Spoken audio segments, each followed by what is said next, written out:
have been well trained. No. You don't have to carry a sword to be powerful. I won't fail you. Or do not. I'm not afraid. There is no try.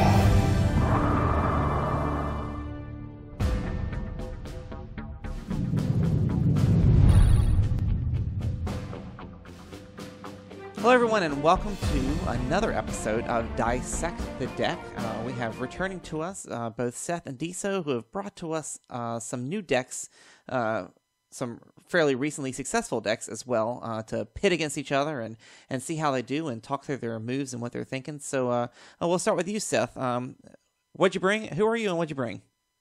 My name is Seth Taylor. I live in Salt Lake City, Utah area. Well, for those who are actually from Utah, considerably north from there. But I live in northern Utah, and today I brought 5 Dice Villain, a Legacies build that adds Vandalize and a couple other exciting cards.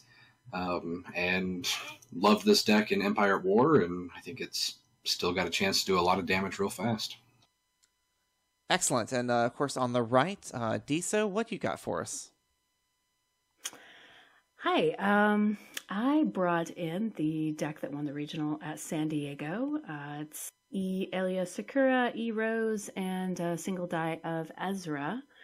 And then as far as an introduction for me, I live down in Texas, and the reason I brought this deck is I'm a huge fan of vehicle decks, though haven't played this one as before we started this stream, so. Excellent. So let's go ahead and jump in and look at your opening hands and why you decided to keep what you wanted and what you didn't. So we'll begin here with Seth.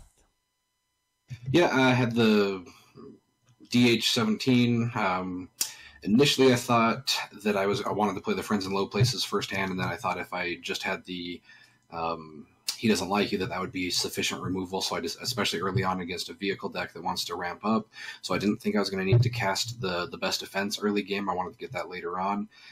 So I thought having 2 0-cost cards to play and a 2-cost weapon with Ambush was a great starting hand. So I decided to ditch the DH-17. There was a probability I could have grabbed a resource and played both weapons in my starting hand. However, with Ezra's die, the ability to snag my resource from me or disrupt made me realize that I felt like the safe play was to play those 2 0-costs and get that 2-cost weapon out there quickly. And Diso? So on mine, I pulled a Rally Aid, which on most vehicle decks you want to get out fairly early. I had a flank, I had an Into the Garbage Chute for removal, and then I had Maz's Goggles and a Resistance Bomber. The great thing about Rally Aid as a card is that if you can get that down and get down to your last card or 2 that is a vehicle, you can play it for 2 less, which is fantastic. So I knew I wanted to hold on to the Bomber and I wanted to hold on to Rally Aid. I was torn about Maz's Goggles. I've seen it be used very successfully. So I held on to that.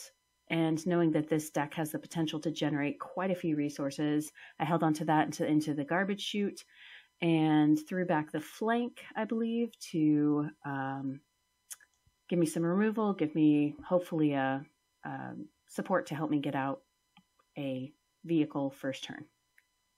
So flank is interesting because it's three characters versus 3 characters. However, when you know you're playing against an aggressive deck like a 5 Dice Villain, I think that the flank in the hero vehicle would still be a viable option. So flank is still just such a good removal card to be able to play removal for 1 without having dice in the pool. So it's nice to, it still finds a place in the 5 Dice Villain, even though you can oftentimes activate your characters rather quickly.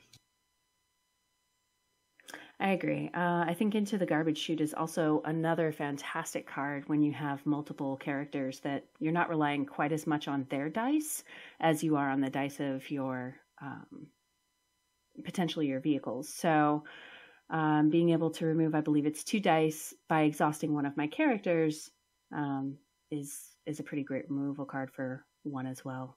Yeah, great for a vehicle deck. The battlefield I chose here, there's nothing that'll surprise anybody in this build. This is pretty standard 5-dice build. The only one that I still have a liking to is the E11, new in Legacies, and I don't always see that played. The battlefield I choose is still the Secret Facility. Haven't really come across one that I'm sold on more than that, so I still like to play that. It gives a chance to get out some of that damage. Yeah, it was pretty amazing to see how strong your opening roll was here. And so, of course, first thing you're doing is dropping that X8 and then using that ambush action to play Friends in Low Places. That was a fantastic play, by the way. You got rid of my removal very quickly and really changed the tempo of the game just by playing that Friends in Low Places right off the bat. Yeah, such a great card. Being able to see the hand is probably the best part about that card. I mean, getting rid of the key event that they want to hold on to is amazing, but I just love to be able to know, all right, this is what they could or couldn't do for the rest of the turn. And like you said, I got rid of the one removal option, so it let me know from here on out, other than maybe the eAayla dice, I had a free reign for what I wanted to play. And why'd you choose to place the X8 on the on Mother Talzin instead of on Bala? So my thought is target still based on Bala's ability. This is funny. TTS went through an update here, so I didn't have my 90-degree rotations because all those settings got reset. I'm sure a lot of our viewers will have the same thing until they fix it. My opinion on targets is still Bala, Mother Talzin, and then First Order Stormtrooper. So I like to play the non-redeploy weapons on Talzin, assuming that Bala is going to be attacked first. Okay, fair point. And of course, Diso got Rally 8 out early, so that was a nice move there. And both of you rolling into a total of 3 damage on each side right off the bat, which is quite amusing. I think in this deck, though, the specials on eAayla are probably worth more than those damage sides. Mm-hmm. Just being able to turn one of my blue or red dice to any side and then turn my opponent's die to a side is really, really a great ability in a vehicle deck such as this. And yep, that's exactly why I chose to. So I banked on the thought that I was going to roll another base damage side, so I chose to get rid of that eAayla die when I first off showed a little bit more damage, but also get the chance to get away from that special off the table. And that was a good decision. I think controlling eAayla's dice are it's really essential if you want to keep this from ramping up and being able to do everything that it wants to do. Rolled such a great roll that I chose to use Talzin's ability on her dice. The only thing that could have got a little bit, obviously I could have shown better damage, but the only thing that would have been better is the X8 being a side that I could resolve right away. But still liked the idea, and it did hit. It saw the other Rally 8, so I could know that was coming up, and then we got to turn the eAayla die to a blank.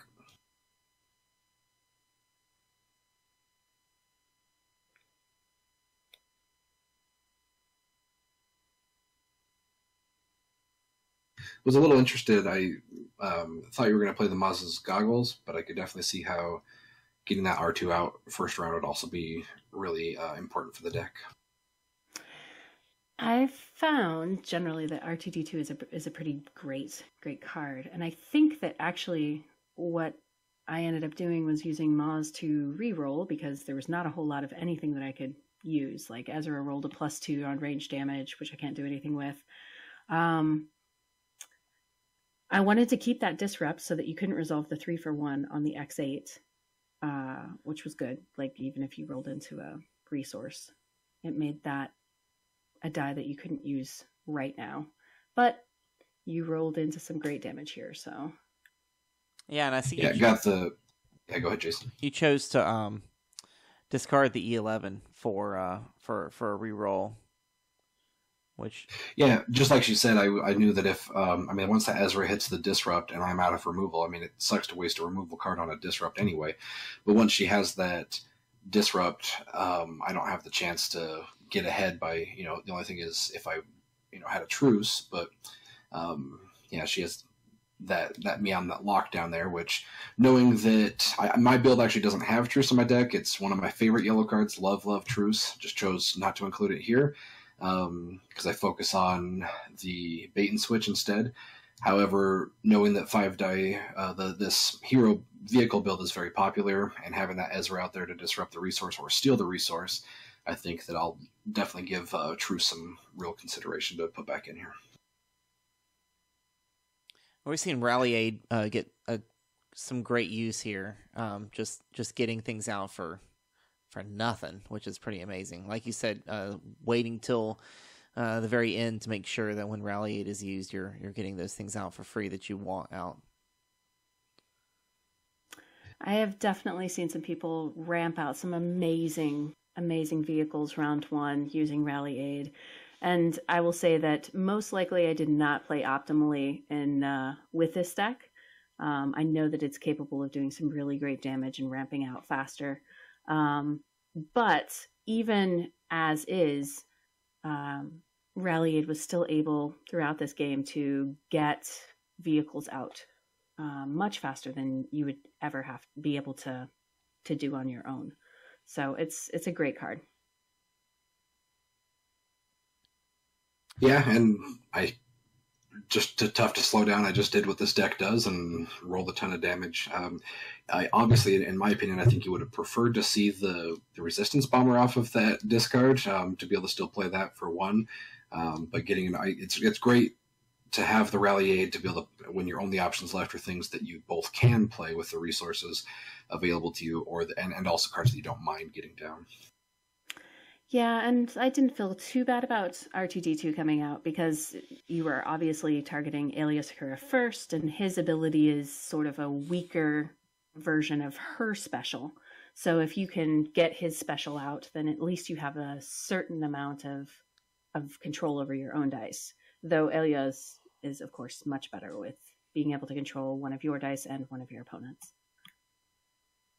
And there's obviously a large potential for special chaining throughout this deck as well.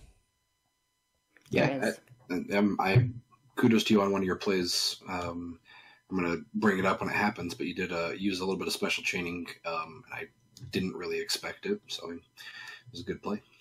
But yeah, I felt really good going in here. Obviously, with no cards in hand, I had a real good chance of drawing a weapon, which I did. Another ambush weapon, which is really what this deck wants to see. He just hovered over what I'm including and saw people online discuss this option, and that's to go deep to try to pull up a probe.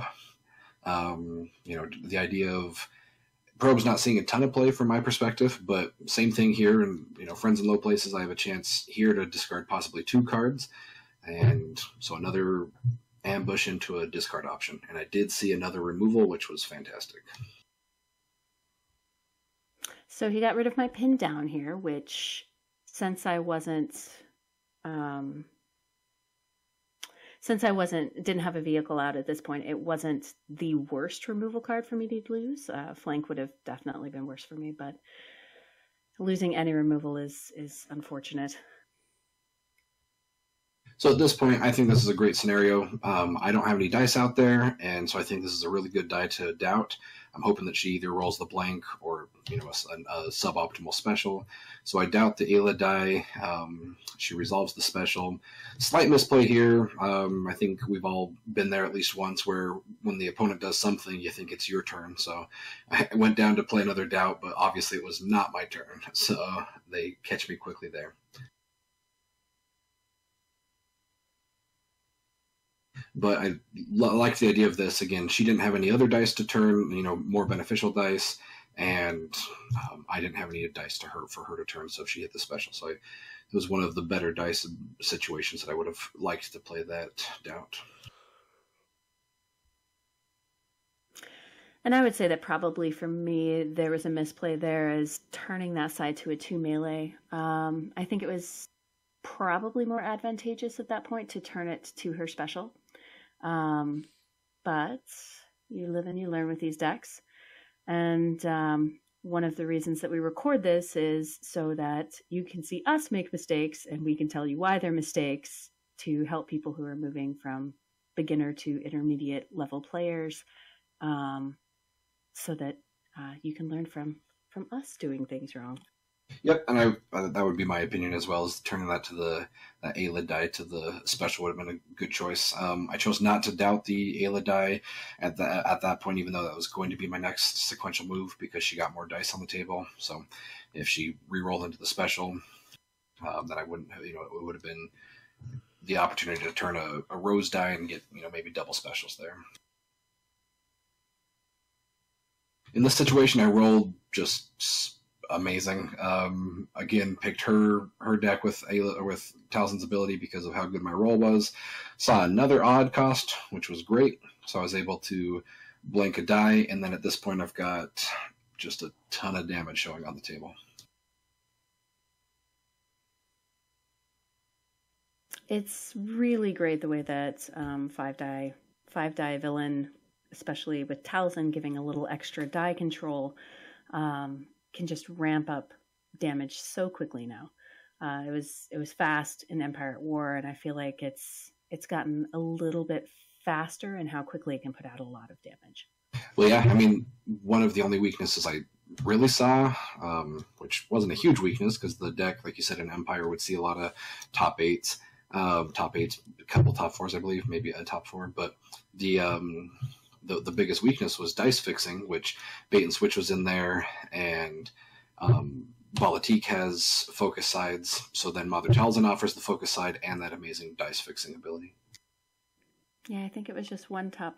I think it was the time that I took the top four. That's the only 5-die villain that made top four so far in regionals. Yeah, but it's definitely a great deck. I think, in fact, I feel bad that I don't know this off the top of my head, but in our recent regional recap from just last weekend, I think didn't Five Dice win one of the Canadian regionals? Vancouver? Maybe I'll look while we're watching or continuing to call this out. You could be right. I will honestly say that I do not remember who won Vancouver. I was watching Jersey and Florida's results pouring out over the Facebook, and did not keep an eye on that one. So at this point, I have Vandalize in hand. A lot of character dice still out there. I'm kind of hoping that she just casts I don't have any resources here, but I'm really holding on to that Vandalize. I know that she's got that Resistance Bomber, so from the Friends in Low Places to see the whole hand. So I would love to have her cast that and then me remove the Resistance Bomber before she even has a chance to get one resolution off of it.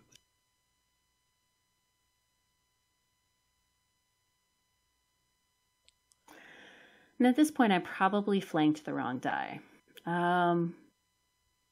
When I played this flank, I take out his side that's showing damage, but at this point, he has no resources. He did have a resource showing on the Stormtrooper, but if I had taken out Talzin's focus die instead, it might have worked out a little bit better for me, because it would have taken at least another turn for you to even be able to resolve that holdout blaster, which would have given me a chance to get hopefully one of my vehicles out so that I could play pin down on whatever you on the holdout blaster later. So that was definitely a misplay on my part.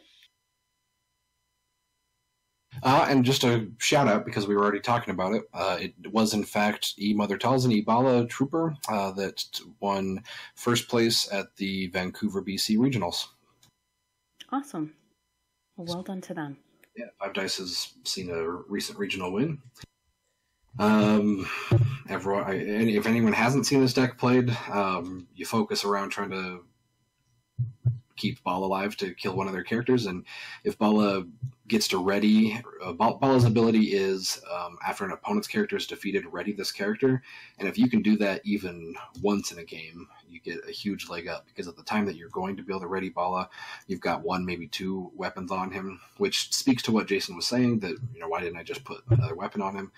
But again, I like to keep my redeploy weapons on Bala, assuming that he's a target. If you just draw a ton of weapons and they don't get discarded from mill or from you having to reroll, then you can keep your redeploy options as override options later in the game if Bala's about to die. So I activated the Rally Aid in the hopes that 2 of 3 of my cards are vehicles. So the hope was that statistically I was likely to discard a vehicle and get a vehicle out. And unfortunately, it's dropped my pin down with the first one. So that made it so that pin down couldn't actually be played. So it just went, yeah. That's so tough. Yeah, if you could have had Y-Wing and a Resistance Bomber out instead of wasting one of your, or not wasting, obviously it's a risk because it's, you know, random card. But yeah, I mean, the 66% chance and then hopefully a 50% chance after that to play 2 weapons for 2 resource or 2 vehicles for 2 resources. That is a really bum such scenario there. Yeah, it was just, sometimes that's the way it goes. When I rolled in the Resistance Bomber, I was lucky enough to roll some damage on it, but it would have required me getting rid of my Y-Wing to try to go for the 6 side. So at this point, just resolved for the 3 using your battlefield. Yep, and for those watching, I mean, my deck was pretty easy to pilot this time because I just rolled extremely well. This next round has some interesting scenarios that we'll talk about, but here I had a misplay, accidentally drew 5 cards. We were deciding how to resolve that. The card that was last drawn was the Force Illusion. When I put it back in, I put it second to the right, from the right, excuse me. But we put that on top. You know, I don't know what the call would be. Shuffle your hand and put a random one down, put it on the bottom of the deck. Any of those would have been fine. And then she just resorted to saying that with Talzin's ability, I needed to choose her deck, which I was fine with. But calling back to the end of last round, I did have one misplay I want to bring up. Bala had a single black damage and a shield showing. And I misplayed. I resolved the damage first. I should have put the shield on there, and then I could have claimed resolving the damage and change the momentum of this upcoming round here. Yeah, sometimes it's hard to remember those battlefields that have that type of ability, especially if you're not playing with them all the time. It's kind of it's not an intuitive ability for a lot of our battlefields to have that action advantage. Yeah, where you can. I mean, in this deck, it just puts you ahead 1 action, but in, you know, some decks it can really put you ahead 2 actions. You know, if you're resolving damage of different types. You know, this is tough because you know, she rolls the disrupt or even Ezra special, thinking she can steal a resource, and then I just have the opportunity to play yet another 2-cost weapon. It was a difficult choice here because I really wanted to save that best defense, and this was the card. I tried to play either the best defense or the vandalize the entire round to either remove a resistance bomber and something else for only 3 damage, or just to get rid of a resistance bomber using vandalize. And I had a pretty good opportunity with, this was my only round that I started with a bad roll, so I really had some character dice that I wouldn't have minded getting rid of, but had I, you know, kept it. So what I should have done probably, at the end of the round, I realized if you compare the dice sides of DH-17 with Holdout Blaster, they actually have 5 of the exact same 6 damage or 6 sides. The only one difference is a Holdout has a resource where the DH-17 does not. It has the extra blank. And so really the better play here probably would have been to just play a DH-17 and then have the Vandalize as an option. But she does get rid of a couple of my dice here with one of my favorite cards from Legacies. So I had held on to easy pickings. I had the chance with the 2 blanks that Balatik rolled out that I could have used it on that. But Mother Talzin's dice are pretty great. So she has that 2 base range side. She has a focus. She has a 1 base range. So since he was rolling really great, I figured it was more than likely going to happen that he would have something with Mother Talzin and Bala, or something with Mother Talzin's dice themselves that I could use easy pickings on. So that's what I did, and was able to get that X8 Night Sniper, which is always a huge threat, off of the table. And yep, one of her dice. Yeah, absolutely. If you can get the X8 out of there, and that Talzin that's got 2 damage, the focus. So here you had a 100% chance to hit vehicles with your Ralliades. So you were finally get some really good vehicles out. It was a little too late. There was enough damage showing that you could kill Rose, which made it so that the Hawk 290, which was the one that I didn't want to get out, Hawk 290 becomes 2 damage to myself every time I activate it. So that was unfortunate. However, at least something hit the table. Couple things. I think we're all just very grateful and to have TTS as a medium to play on. However, just a couple notes. Currently, the Millennium Falcon still generates the old Millennium Falcon die, and the R2-D2 also still generates the old one. So you just have to search through the bag. And then the Resistance Bomber, the 6 damage, just shows 1 resource instead of 2 resources to pay for it. But just a couple things to bring up for people in case you're playing this specific deck. But yeah, like you said, I think the HWK was the only vehicle you didn't want to see. That's a fantastic, if you rallied first turn into an HWK and then roll into Rose's special, that's an amazing first round play for that deck. It really is. Unfortunately, that did not happen, and I will say that this deck has some really, really great tricks, and I will say that there were definitely the loss with this deck was not due to issues with the deck, but probably more due to user error, which I will completely own. If you're going to take this deck to a regional, or you're going to take it anywhere except for casual play, get some reps in on this deck, because knowing when to resolve what die and what to mulligan for, etc., it's going to take you time. Yeah, great advice. Typically in a deck like this, even against 5 Dice Villain, which can really aggro some damage, bait and switch can really fix a lot of that. A lot of different options there, but even still, I rolled so great except for on the beginning of this round or the beginning of last round, and so typically this deck would have a little bit more time to set up. But yeah, I think one of the keys to playing in general is to know what to mulligan for. Does this build have 2 rally aids and 2 tech teams in it, or is it the one that drops one of the tech teams? Do you know? Let me double check. I think it drops a tech team, but let me double check. Okay, so from my perspective, I think early on you want to see rally aid or tech team, and one of those vehicles that's like the HWK, where removing the damage while Rose is still alive is amazing. That HWK has 4 damage sides that are all great, and so being able to do that with no repercussions of the damage to you. And then in 5 Dice Villain, as for my play, I want a 2-cost weapon that I can play with ambush ideally, and 0-cost removal. This one is the one with 2 tech teams in it. So this is the one that was San Diego Regional. One of the Artificery guys piloted this to winning that regional.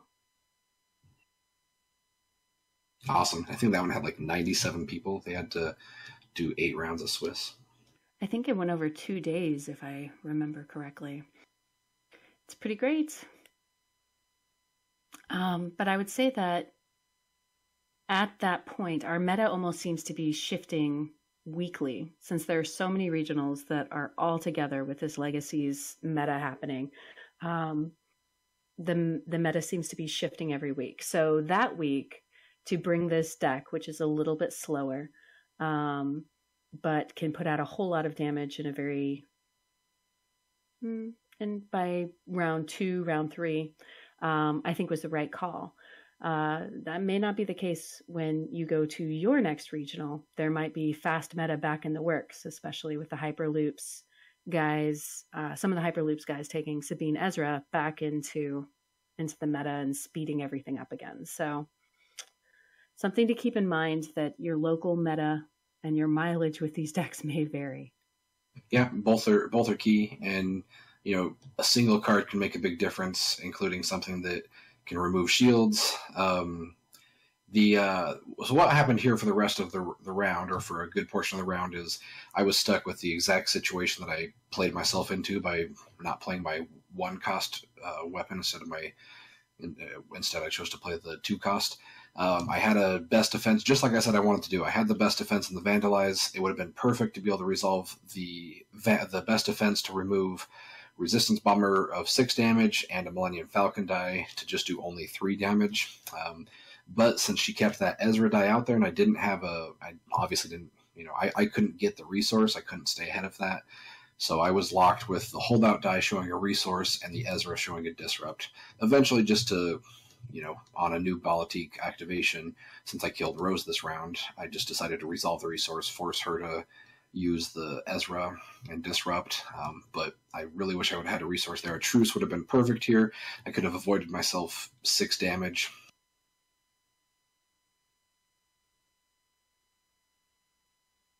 And then even here, I kept thinking, and that's why you saw my damage go back and forth a bit. I couldn't decide. I wanted to keep the situation where I could play the best defense and still hit my Stormtrooper and keep him alive. So that's why I distributed the damage the way that I did. I wasn't sure whether I was going to, how soon the game was going to finish. And if we went into another round and she had all those vehicles, I knew I was going to keep a situation where I kept resources out to be able to play the best defense. So I wanted to be able to do that. And still have that red character in play. So I believe here you re-roll and end up with some almost taking out Ezra. Yeah, there's that slight die that I just better safe than sorry. Anything that's not flat, I just considered a cocked die. So I re-rolled it.